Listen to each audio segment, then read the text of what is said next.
अस्सलाम वालेकुम students, good morning. अगर आप लोगों की प्रीवियस लेक्चर से रिलेटेड कोई क्वेरी है तो आप मेरे से पूछ सकते हैं।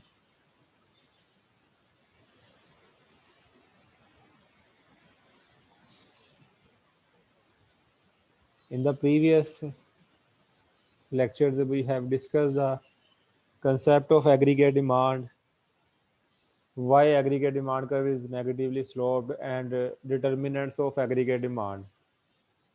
Furthermore, we have also studied the concept of aggregate supply, determinants of aggregate supply. We have also studied the equilibrium with the help of aggregate demand and aggregate supply in the previous lectures, and we have also studied the changes in equilibrium. Today we are going to start the next topic, that is money and inflation.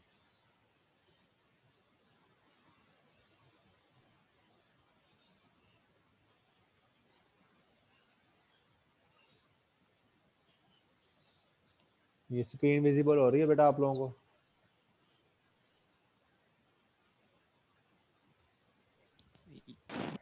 Yes sir, visible है। All right.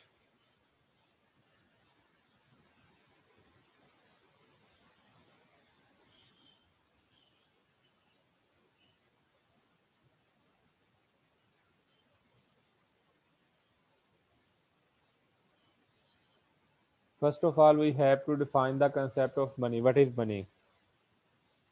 Now, before introducing the concept of money, we have to know about the barter system, क्योंकि money के introduce होने से पहले जो trading थी वो barter system के तहत की जाती थी। मतलब गुड्स गुड्स एंड सर्विसेज जो है वो उनको एक्सचेंज किया जाता था with other goods and services. इसको हम बार्टर सिस्टम कहते थे, exchanging goods in place of goods. लेकिन उसमें बहुत सारे प्रॉब्लम्स थी, like double coincidence of wants, measurement problem, save करने की प्रॉब्लम, क्योंकि हमारे पास गुड्स होती थी तो गुड्स को सेव करना, अगर खाने पीने की फूड आइटम्स आपके पास है तो उनको आप सेव भी नहीं कर सकते थे। मैयर करने की प्रॉब्लम, डिवीजन की प्रॉब्लम, वांट्स की problem, double coincidence of wants की प्रॉब्लम। तो ये प्रॉब्लम्स की वजह से जो है वो मनी को इंट्रोड्यूस करवाया गया। पहले hard currency commodity money introduce करवाई गई और उसके बाद जो है वो पेपर मनी इंट्रोड्यूस करवाई गई। कमोडिटी मनी बेसिकली ऐसे थी जैसे स्टार्ट में तो है ना, उन कमोडिटीज़ को एज ए मनी यूज़ किया गया जिनकी हर किसी को ज़रूरत होती है, वीट राइस वगैरह। और फिर बाद में उसको जो है वो फिर गोल्ड मेटल और सिल्वर में तब्दील कर दिया गया, उसको as a commodity money use किया गया। और उसके बाद जो है फिर वो पेपर मनी इंट्रोड्यूस करवाई गई। हम डिफाइन करते हैं money. Money is any item which is legalized by the concerned government to buy goods and services. Goods and services को बाय करने के लिए जो लीगलाइज्ड एक करेंसी यूज होती है उसको हम मनी बोलते हैं। मनी इज एनी आइटम और verifiable record that is generally accepted as a payment for goods and services and repayment of debts. इसको basically as a medium of exchange use किया जाता है in order to buy goods and services and repayments of debt. अगर कर्जा लिया है तो उसकी रीपेमेंट करने के लिए इसको हम यूज किया जाता है। There are three main functions of money which exclusively define the concept of money. First one is medium of exchange, second one is unit of account, and third one is store of value. ये तीन money के determinant हैं जो इसको define करते हैं। First one is medium of exchange, मतलब money को हम as a medium of exchange use करते हैं। जैसे मैं आपको एक एग्जांपल देता हूँ कि मतलब हम सिटीज़ में रहते हैं तो हमारी एक्सेस नहीं है फार्मर्स तक कि हम जो है हमें वीट चाहिए होती है, तो वीट हम परचेज कर सकें। इसी तरह फार्मर्स जो है वो गाँव में बैठे हैं, तो उनकी वीट प्रोड्यूस हो जाती है, लेकिन उन्हें डायरेक्ट कस्टमर्स तक जो है वो एक्सेस नहीं है। गाँव-गाँव में तो वो सेल कर सकते हैं, अब सिटीज़ में किस तरह सेल करना, एक्सेस नहीं है। फिर वो क्या करते हैं, जिस तरह मार्केट्स बनी हुई हैं, तो वो मार्केट्स में जो ये मतलब आप कह लें कि कमीशन एजेंट्स हैं, तो वो एक मिडल मैन का रोल प्ले करते हैं। वो फार्मर से सारी वीट उठाते हैं और फिर वो सिटीज़ में लोगों तक जो है वो सेल करते हैं।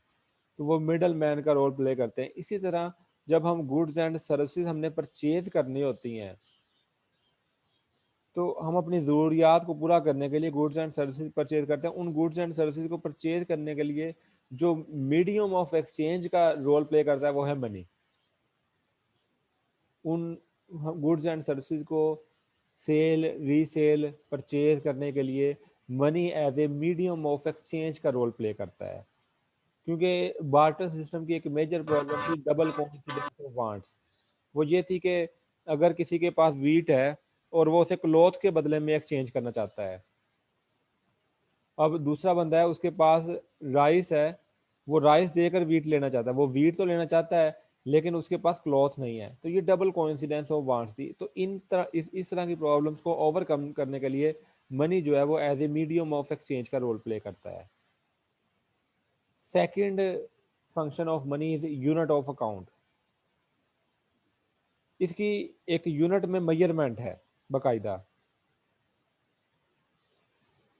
जैसे पाकिस्तान में इसकी मेजरमेंट है रुपीस, इसकी मेजरमेंट है बाकायदा। इसी तरह किसी और मुल्क है, जैसे चाइना में युआन है, या अमेरिका में डॉलर है, या बरतानिया में पाउंड है, तो इनकी बाकायदा यूनिट ऑफ अकाउंट मतलब इनकी मेजरमेंट है करेंसी की, विदाउट मेजरिंग नहीं है। और third one is store of value. हम इसे स्टोर कर सकते हैं। जैसे वो गल्ला वगैरह होता था, मतलब फूड आइटम्स वगैरह, उनको आप स्टोर नहीं कर सकते थे, तो उसको as a medium of exchange use नहीं कर सकते थे, स्टोर नहीं कर सकते थे। तो ये मनी एक ऐसी चीज़ है जिसको आप स्टोर कर सकते हैं। आप लोन दे सकते हैं और लोन रीपे कर सकते हैं, इसको स्टोर कर सकते हैं। So money is the most liquid asset as well. तो ये तीन जो है वो फंक्शन ऑफ मनी है। ये लिक्विड एसेट के बारे में बताना चाहता हूँ कि लिक्विड एसेट का मतलब है कि आप जिसे फौरी तौर पर इन तीन फंक्शंस के तौर पर यूज़ कर सकें, स्पेशली मीडियम ऑफ एक्सचेंज के तौर पर यूज़ कर सकें। जैसे जो गोल्ड है वो भी लिक्विड एसेट है, प्राइस बॉन्ड भी लिक्विड एसेट है, चेक भी लिक्विड एसेट है, आपका एटीएम कार्ड भी लिक्विड एसेट है। लेकिन उसमें से मोस्ट लिक्विड एसेट जो है वो मनी है। अब इनमें से जो जिन चीज़ों के नाम लिए हैं सबको ट्रांजैक्शंस के लिए यूज़ कर सकते हैं, ठीक है। कन्वर्ट करने में थोड़ा टाइम लगेगा, लेकिन मनी जो है इनमें से सबसे मोस्ट लिक्विड एसेट है, जिसको मज़ीद कन्वर्ट करने की ज़रूरत नहीं पड़ती। आप डायरेक्टली जो है वो as a medium of exchange use कर सकते हैं। So money is the most liquid asset among all liquid assets. Now question arises here that how you can measure the concept of money in economics. हम economics में money की mathematical measurement कैसे लेते हैं कि इकोनॉमी में कितनी money है मैक्रो इकोनॉमिक्स के तौर पर, ठीक है। मैक्रो इकोनॉमी है तो पाकिस्तान में इस टाइम कितनी करेंसी जो है वो गर्दिश कर रही है, तो ये उसकी मेजरमेंट होगी। इसको मनी सप्लाई भी बोलते हैं, डेफिनेशन ऑफ मनी सप्लाई भी बोलते हैं, मेजरमेंट ऑफ मनी सप्लाई भी बोलते हैं। तो ये तीन तरह से हम इसको लेते हैं, इसको डेफिनेशन ऑफ मनी सप्लाई को। First one is named as M1, second one is named as M2 and third one is named as M3।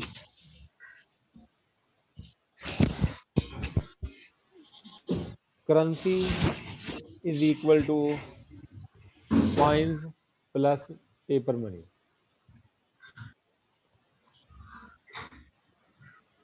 Currency किन चीज़ों पर मुश्तमिल है? बेसिकली M1 जो है उसकी तरफ हम जाते हैं नेक्स्ट स्लाइड पे। सबसे पहले मैं करेंसी के बारे में बताता हूँ कि करेंसी में पेपर मनी भी शामिल है और दूसरा कॉइन्स भी शामिल है। दोनों जो हैं वो लीगली इशूड किए गए हैं गवर्नमेंट की तरफ से। ये काइंडली माइक अपना ऑफ कर लिया करें सब लोग।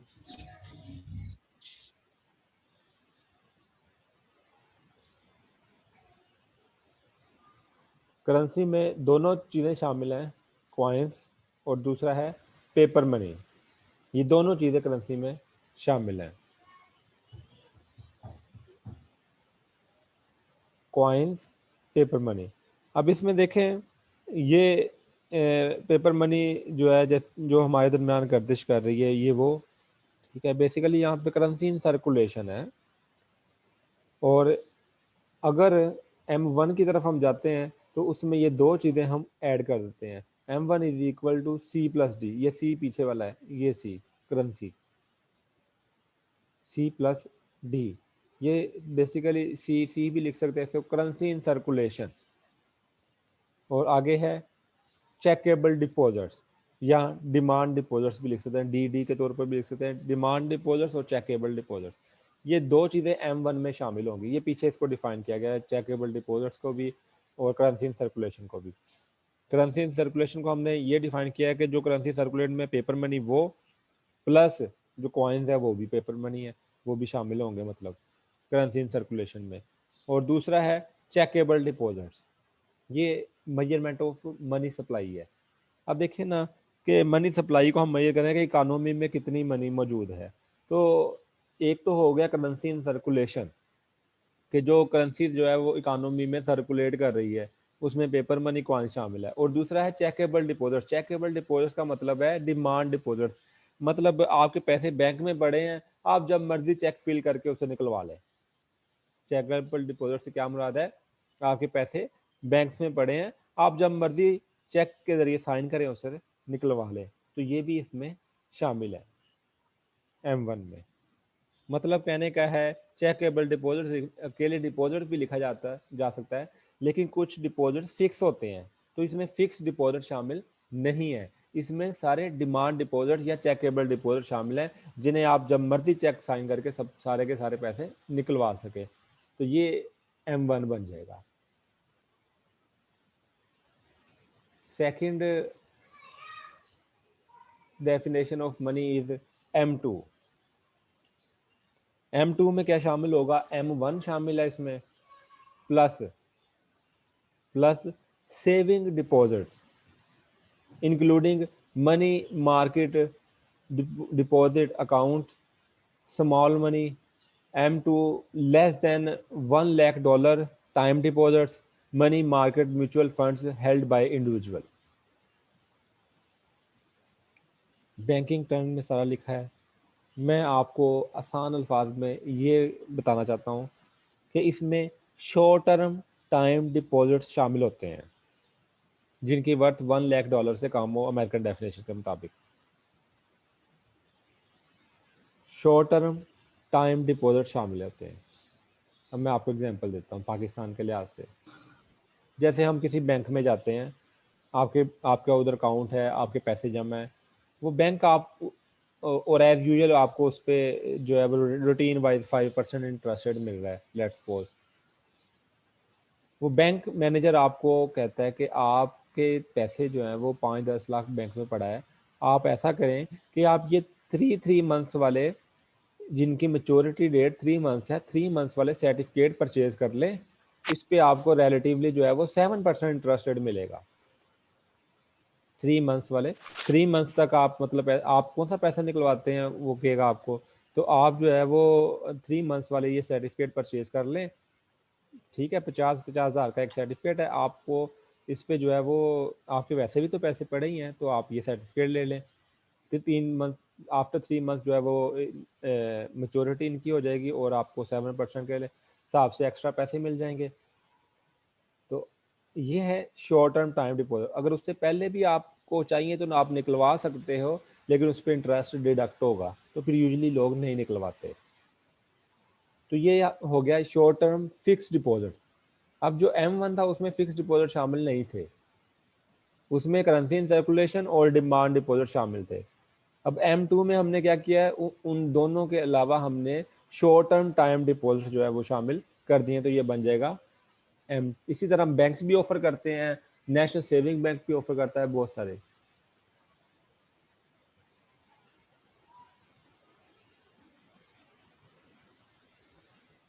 ये एग्जांपल दी हुई है, आप पढ़ सकते हैं। इसके बाद है M3।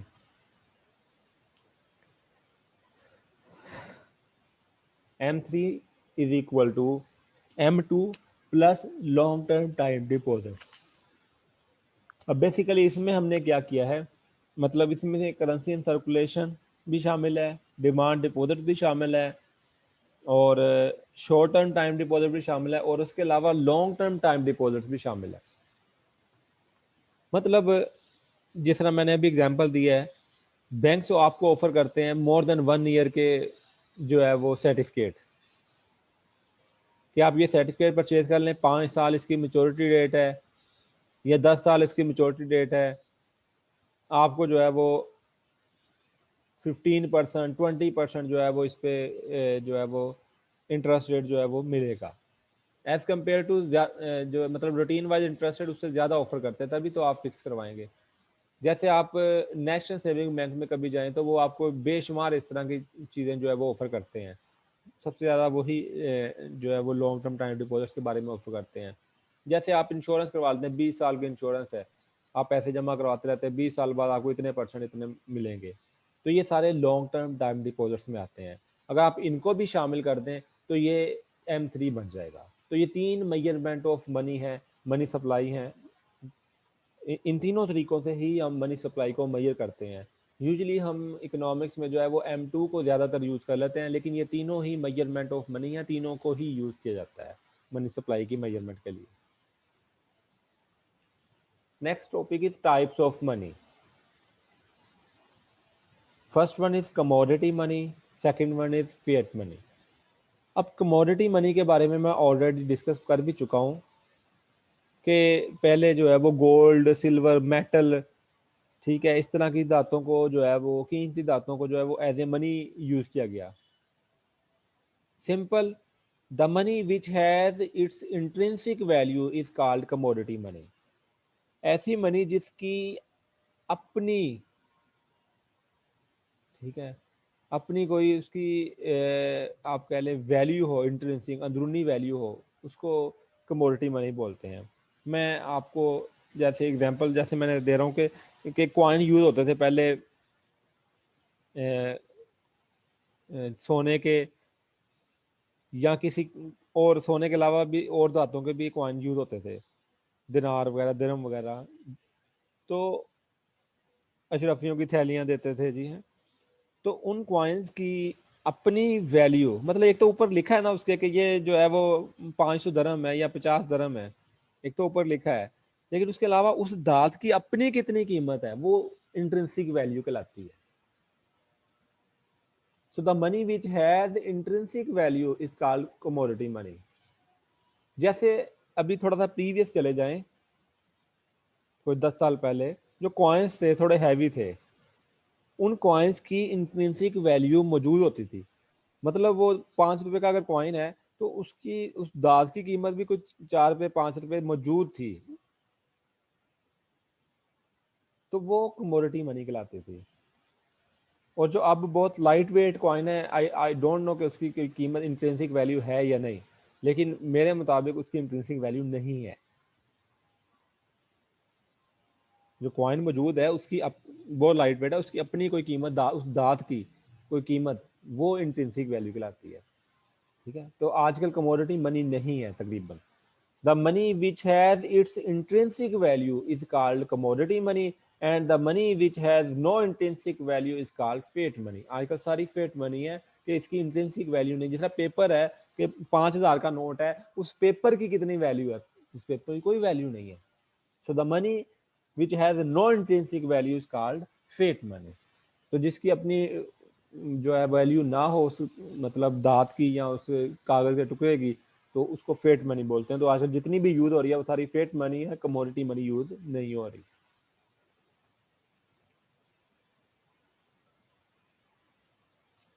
Legal tender money. अब देखें कि जिस जिस करेंसी को जारी कर दिया गया उसके ऊपर गवर्नमेंट ने लिख दिया कि गवर्नमेंट की तरफ से जारी किया गया है, हुकूमत पाकिस्तान की तरफ से जारी किया गया है, हामिल हज़ा को मुतालबा पर अदा करेगा, इस तरह से लिखा होता है ना सारा। वो बेसिकली जिसको ये इट मीन्स कि वो लीगलाइज कर दी गई है, उसको लीगल टेंडर मनी बोलते हैं। गवर्नमेंट ने अपने स्टैंप लगा दी है, साइन कर दिए, गवर्नमेंट की तरफ से इशू हो गई है, स्टेट बैंक की तरफ से, सेंट्रल बैंक की तरफ से, तो ये लीगलाइज्ड करेंसी हो गई है। हर कोई डोमेस्टिकली उसको एक्सेप्ट करेगा, विद इन द कंट्री उसको एक्सेप्ट करने का पाबंद है। अगर एक्सेप्ट नहीं करता तो ये क्राइम है, एक्सेप्ट नहीं करता तो वो क्राइम है। अब कैसे एक्सेप्ट नहीं करता है? एक तो वो ना कि भाई मैं मतलब मेरे को प्रोडक्ट, मैं गाड़ी सेल कर रहा हूँ तो मुझे कोई कहे कि जी ये लो 5 लाख रुपए ले लो और ये गाड़ी मुझे दे दो, तो मैं कहूँगा मैं नहीं जी, ये तो 15 लाख ही, मैं नहीं देता। तो ये तो बार्गेनिंग होगी ना, ये एक्सेप्ट करना नहीं है। मतलब आप उसे एज ए करेंसी एक्सेप्ट ना करें कि नहीं जी ये करेंसी नहीं सही है, ये चलती नहीं है, या ये, तो वो ये इलीगल है। उस करेंसी को लीगलाइज जो है वो हैसियत हासिल है और आप उसको एक्सेप्ट करेंगे। इसके बावजूद इसमें दो टर्म यूज होती हैं, एक है लिमिटेड लीगल टेंडर मनी, एक है दूसरा है अनलिमिटेड लीगल टेंडर मनी। मतलब अब उस गाड़ी वाले के साथ मेरा रेट तय हो जाता है, 15 लाख पे वो मान जाता है, 15 लाख की गाड़ी। अब वो पेमेंट करने आता है मुझे, तो वो जो है ना वो 15 लाख के कॉइन ले आता है, तो मैं कहता हूँ मैं तो नहीं कॉइन लूंगा। अब ये मैं इनकार कर रहा हूँ, तो ये लीगल है, क्यों? Because coins is a limited legal tender money. Limited है तो वो लीगल, कॉइन लीगल है, गवर्नमेंट की तरफ से जा रही हैं, एक्सेप्टेबल हैं, लेकिन लिमिटेड लीगल टेंडर मनी है। एक लिमिट क्वांटिटी में, एक लिमिटेड क्वांटिटी में ही हम उसको एक्सेप्ट करेंगे, हम उसे इनकार कर सकते हैं, लीगलाइज्ड है ये। जैसे आप बैंक में जाते हो, बैंक में आपने 2 लाख रुपए जमा करवाना है, तो आप जो है वो 10-10 के नोट या कॉइन्स दे देते हो, वो आपको इनकार कर देता है बैंक, हम गुस्सा हो जाते हैं। लेकिन लेकिन this is legal, because coin जो है वो लिमिटेड लीगल टेंडर मनी है। जरूरी नहीं क्वाइन छोटे नोट, 10 का भी नोट हो सकता है वो भी, तो ये लिमिटेड लीगल टेंडर मनी कहलाती है। और जो बड़े नोट हैं, 100 का, 500 का या 1000 के, उससे बड़े नोट जो हैं वो अनलिमिटेड लीगल टेंडर मनी कहलाते हैं, जितने मर्जी ले आए वो एक्सेप्टेबल है। बड़े नोट जो हैं वो अनलिमिटेड लीगल टेंडर मनी कहलाते हैं, वो जितने मर्जी ले आए वो अनलिमिटेड क्वांटिटी में एक्सेप्टेबल है। जी, यहाँ तक कोई क्वेश्चन है आप लोगों का तो आप मुझसे पूछ सकते हैं। This is the reference of this lecture from the book of economics by McConnell, Brue and Flynn, 18th edition, chapter 31, money and banking. यहाँ तक किसी का कोई क्वेश्चन है तो आप मुझसे पूछ सकते हैं।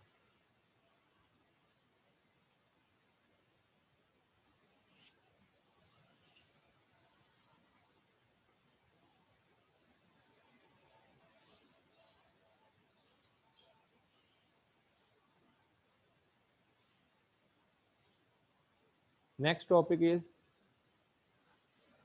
Demand for money, supply for money and equilibrium interest rate.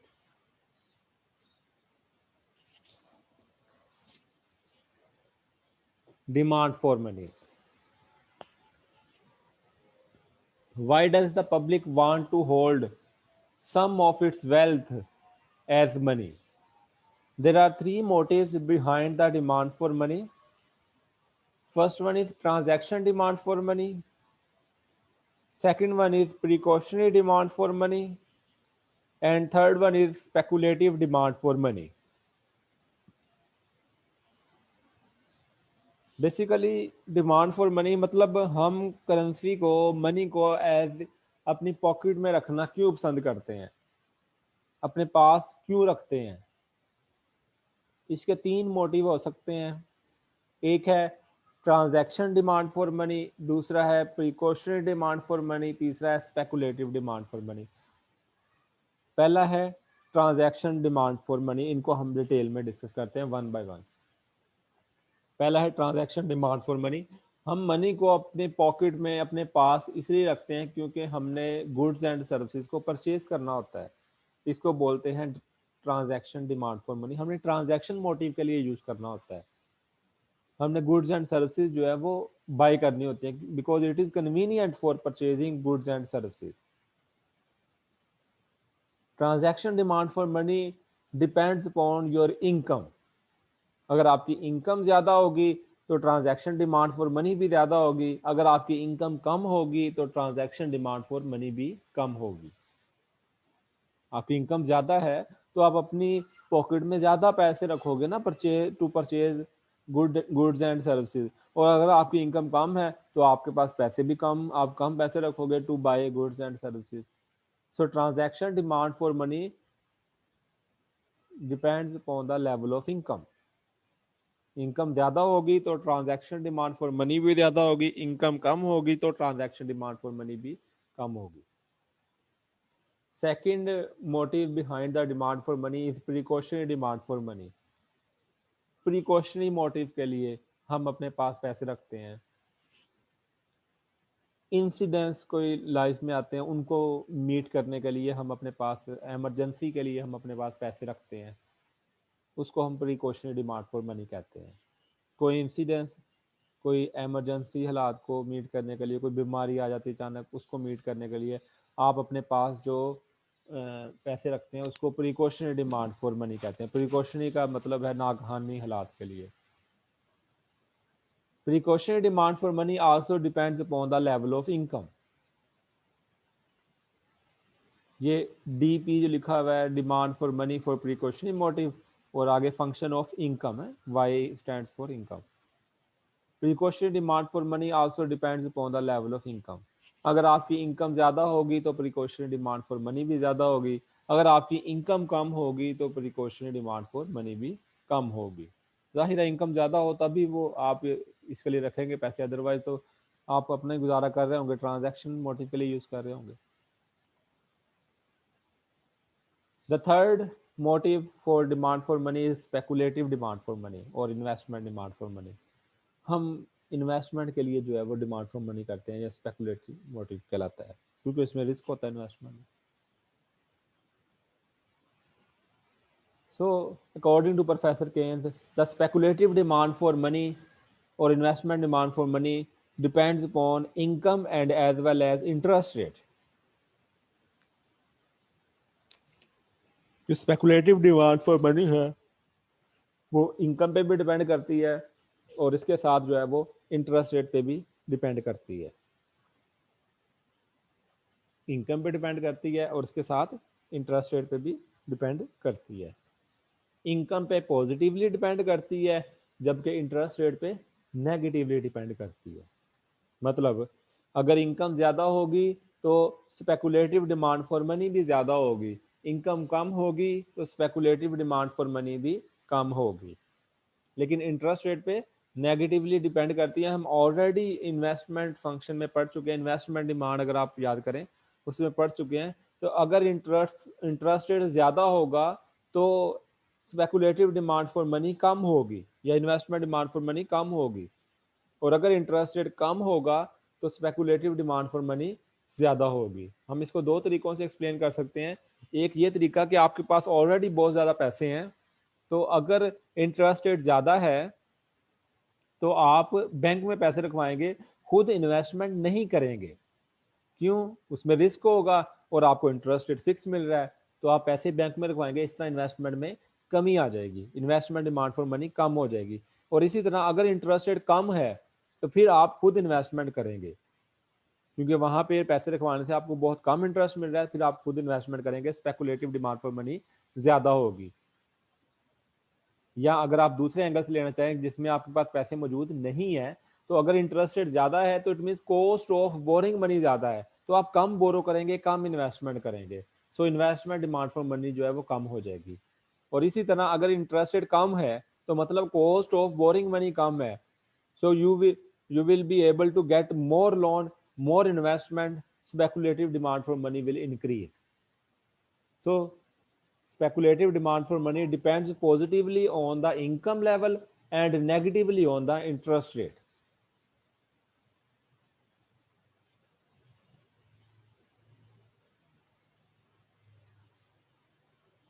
So this is the overall demand for money. The overall demand for money मतलब तीनों को हमने ऐड किया है. Transaction demand for money, speculative demand for money, precautionary demand for money. The overall demand for money, MD stands for demand for money, is a function of income and interest rate. जो overall demand for money है वो दो variable पे depend कर रही है, एक income, दूसरा इंटरेस्ट रेट. इनकम पे पॉजिटिवली डिपेंड कर रही है जबकि इंटरेस्ट रेट पे जो है वो नेगेटिवली डिपेंड कर रही है. और ये हम इस इंटरेस्ट रेट के साथ इसका ग्राफ देखते हैं. टोटल डिमांड फॉर मनी आप देख सकते हैं कि वाई एक्सिस पे जो है वो इंटरेस्ट रेट है, इंडिपेंडेंट वेरिएबल, और एक्स एक्सिस पे मनी डिमांड है, डिपेंडेंट वेरिएबल. अगर इंटरेस्ट रेट ज़्यादा है तो मनी डिमांड जो है वो कम होगी, और अगर जैसे जैसे इंटरेस्ट रेट कम होता जा रहा है तो मनी डिमांड में इजाफा होता जा रहा है. जैसे जैसे इंटरेस्ट रेट कम होता जा रहा है मनी डिमांड में इजाफा होता जा रहा है. So this is the total demand for money. ये डिमांड फॉर मनी का ग्राफ है. Demand for money is negatively associated with the rate of interest. अगर इंटरेस्ट रेट ज्यादा होगा तो मनी डिमांड कम होगी, अगर इंटरेस्ट रेट ज्यादा होगा तो डिमांड फॉर मनी कम होगी, और अगर इंटरेस्ट रेट कम होगा तो डिमांड फॉर मनी ज्यादा होगी. Supply for money. Supply for money is supply for money is exogenously determined by the central bank. जो मनी सप्लाई है वो सेंट्रल बैंक की तरफ से एक्सोजनसली डिटरमिन की जाती है. Money supply does not depends upon the level of interest rate, और ये इंटरेस्ट रेट के लेवल पे डिपेंड नहीं करती. इंटरेस्ट रेट बढ़े या कम हो उसका सप्लाई फॉर मनी पे अफेक्ट नहीं होता. मनी सप्लाई का इंटरेस्ट रेट पे इफेक्ट हो सकता है. गौर से सुन लीजिएगा बात. मनी सप्लाई के चेंज होने का इंटरेस्ट रेट पे इफेक्ट हो सकता है, लेकिन इंटरेस्ट रेट के चेंज होने का यहाँ पे मैं कह रहा हूँ कि वो मनी सप्लाई पे इफेक्ट नहीं होता. Money supply is exogenously determined by the central bank. ये मनी सप्लाई इसको फिक्स नहीं कह सकते हम. मनी सप्लाई सेंट्रल बैंक बढ़ा भी सकता है, कम भी कर सकता है. ये इस तरह वर्टिकल मूव हो सकती है, बढ़ने की सूरत में राइट वर्ड, कम होने की सूरत में लेफ्ट वर्ड. बट इसका डिसीजन सेंट्रल बैंक ले रहा है एक्सोजनसली. ये इंटरेस्ट रेट की वजह से शिफ्ट नहीं हो रही, इंटरेस्ट रेट पे डिपेंड नहीं कर सकती. इंटरेस्ट रेट के साथ ये वर्टिकल स्लोप है. So money supply is exogenously determined by the central bank. That's why its supply for money curve is vertical slope which is no more related with the interest rate. Interest rate कम हो ज्यादा हो उसका money supply पे देखें कोई फर्क, कोई असर नहीं होता. जिस तरीके से किसी गुड्स एंड सर्विसेज की जो प्राइस है, गुड्स एंड सर्विसेज की जो प्राइस है वो उनकी डिमांड एंड सप्लाई से रेंज की जाती है. अगर लेबर की प्राइस है तो वो लेबर की डिमांड एंड लेबर की सप्लाई से रेंज की जाती है. किसी कमोडिटी की प्राइस है वो कमोडिटी की डिमांड एंड कमोडिटी की सप्लाई से रेंज की जाती है. इसी तरह मनी की जो प्राइस है जो कि इंटरेस्ट रेट कहलाती है, मनी की जो कॉस्ट है वो इंटरेस्ट रेट है, मनी की जो प्राइस है वो इंटरेस्ट रेट है. तो जो मनी की प्राइस है वो कैसे रेंज की जाएगी? Money demand and money supply से. It means interest rate will be determined with the help of money demand and money supply. जो इंटरेस्ट रेट है वो मनी डिमांड और मनी सप्लाई के की म्यूचुअल फोर्सेस से जो है वो डिटरमिन किया जाता है. तो हम मूव करते हैं इंटरेस्ट रेट डिटर्मिनेशन की तरफ. तो जहां पे मनी डिमांड मनी सप्लाई आपस में इक्वल हो वो इक्विलिब्रियम इंटरेस्ट रेट कहलाएगा. आपने हमने अभी जो है ड्रा किया है मनी डिमांड कर, आप देख सकते हैं वाई एक्सिस पे जो है वो रियल इंटरेस्ट रेट है, और एक्स एक्सिस पे जो मनी डिमांड है मनी सप्लाई है. हम मनी डिमांड कर हम ड्रा कर चुके हैं जो कि नेगेटिवली स्लोप्ड है with the interest rate, and money supply curve with vertical slope which is no more related with the interest rate. और ये दोनों मनी डिमांड कर्व और मनी सप्लाई कर्व एक दूसरे को जिस पॉइंट पे इंटरसेक्ट करते हैं ये इक्विलिब्रियम इंटरेस्ट रेट कहलाता है, ये इक्विलिब्रियम इंटरेस्ट रेट कहलाता है। तो इस तरीके से जो है इंटरेस्ट रेट जो है वो डिटरमिन होता है मनी डिमांड और मनी सप्लाई की मदद से। अब अगर मनी डिमांड चेंज होती है, डिमांड फॉर मनी बढ़ती है, राइट साइड पे मूव करती है, तो ऑब्वियसली इंटरेस्ट रेट बढ़ जाएगा। मनी डिमांड कम होती है तो इंटरेस्ट रेट कम हो जाएगा। इसी तरह सप्लाई फॉर मनी अगर बढ़ती है तो इंटरेस्ट रेट कम हो जाएगा, सप्लाई फॉर मनी कम होती है तो इंटरेस्ट रेट बढ़ जाएगा। तो ये चेंजेस की वजह से ये इफेक्ट इंटरेस्ट रेट हो सकता है। फिलहाल हमने देखा कि इंटरेस्ट रेट को कैसे डिटरमिन किया जाता है with the help of money demand and money supply. This is the source of this lecture, chapter 33, interest rate and monetary policy by McConnell, Brue and Flynn. यहाँ तक आप लोगों का कोई क्वेश्चन है तो आप मुझसे पूछ सकते हैं। कोई है बेटा क्वेश्चन आप लोगों का? चलें, आप जब स्टडी करेंगे तब भी कोई क्वेश्चन निकले तो आप उसे हाईलाइट कर लीजिएगा और मेरे से नेक्स्ट क्लास में ज़रूर डिस्कस कर लीजिएगा। हम 10 मिनट्स की ब्रेक कर लेते हैं, उसके बाद हम सेकंड सेशन की तरफ मूव करते हैं। थैंक यू स्टूडेंट्स, अल्लाह हाफिज़।